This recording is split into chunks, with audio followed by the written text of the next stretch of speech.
नमस्कार दोस्तों। ईटीएफ क्या होता है? ईटीएफ कैसे काम करता है? म्यूचुअल फंड एंड ईटीएफ में क्या अंतर है? ईटीएफ कैसे परचेज और सेल करते हैं? आज हम इस वीडियो में इसको ब्रीफ में सीखेंगे। ईटीएफ का दोस्तों फुल नाम होता है एक्सचेंज ट्रेडेड फंड, जिसका मतलब होता है कि इस फंड की ट्रेडिंग स्टॉक एक्सचेंज पर होती है। ईटीएफ की ट्रेडिंग एक शेयर की तरह होती है, उसी तरह इसका प्राइस अप डाउन मार्केट के साथ ही होता है। हम इसको एक स्टॉक की तरह ही सेल और परचेज कर सकते हैं। ईटीएफ एक स्टॉक की बास्केट होती है जिसमें 50 या इससे ज्यादा स्टॉक का एक बंच बनाया जाता है।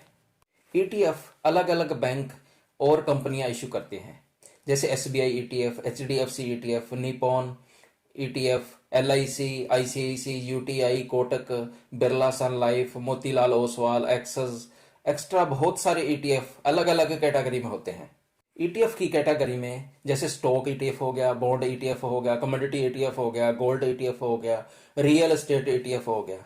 और हम ये भी जान ले कि जिस कैटेगरी का ईटीएफ होता है उसी कैटेगरी के फंड में इसका फंड लगता है। एग्जाम्पल के तौर पे हम देखते हैं, जैसे स्टॉक ईटीएफ है तो इसका पैसा स्टॉक मार्केट में ही लगता है। जो कंपनियां स्टॉक मार्केट में लिस्टेड है उसी में लगता है। जैसे कि कोई रियल एस्टेट का ईटीएफ है तो उसका फंड रियल एस्टेट वाली कंपनियों में ही लगता है। किसी और कंपनियों, गोल्ड का ईटीएफ गोल्ड से रिलेटेड कंपनियों में ही लगता है। दोस्तों, इस वीडियो को पूरी देखना, ये बहुत ही इन्फॉर्मेटिव होने वाली है। अगर वीडियो पे पहली बार हो, चैनल पे पहली बार, तो सब्सक्राइब जरूर करना, लाइक करना, शेयर करना। अगर कोई भी इसमें से आपको क्लियर ना हो, डाउट हो, तो कमेंट जरूर करना। अगर अच्छी वीडियो लगे तो अगर दोस्तों आपको इन्फॉर्मेशन अच्छी लगे तो यस जरूर लिखना कमेंट में, नहीं तो नो भी आप। चलो वीडियो को कंटिन्यू करते हैं। अगर दोस्तों हमें स्टॉक मार्केट की ज़्यादा नॉलेज नहीं है तो हमें म्यूचुअल फंड या ईटीएफ में ही इन्वेस्ट करना चाहिए।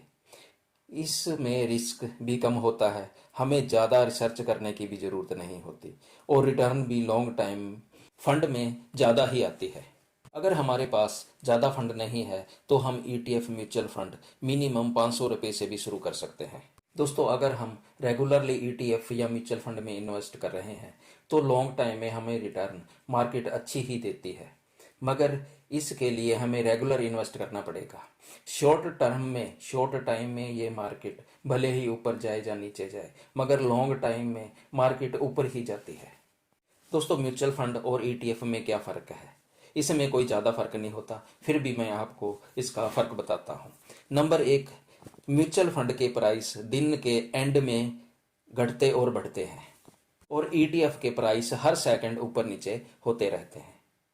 म्यूचुअल फंड में हमें फंड मैनेजर को 0.5% से 1.5% तक का कमीशन देना पड़ता है, मगर ईटीएफ में ऐसा कोई कमीशन हमें नहीं देना पड़ता। दोस्तों, म्यूचुअल फंड हम स्टॉक की तरह बाय या सेल नहीं कर सकते, मगर ईटीएफ हम स्टॉक की तरह बाय और सेल कर सकते हैं। म्यूचुअल फंड में ब्रोकरेज नहीं लगता, ईटीएफ में स्टॉक के तौर पर बाय और सेल करने पर हमें ब्रोकरेज भी लगता है। दोस्तों, ईटीएफ एक ग्रोइंग कंपनियों की बास्केट होती है। जैसे जैसे मार्केट ग्रो होती है ये भी ग्रो होती रहती है। ईटीएफ का अगर हम फ्यूचर में देखें तो म्यूचुअल फंड से इसने रिटर्न अच्छी दी है। दोस्तों, आप ईटीएफ को किसी भी अपने डीमैट अकाउंट से सेल और परचेज कर सकते हो।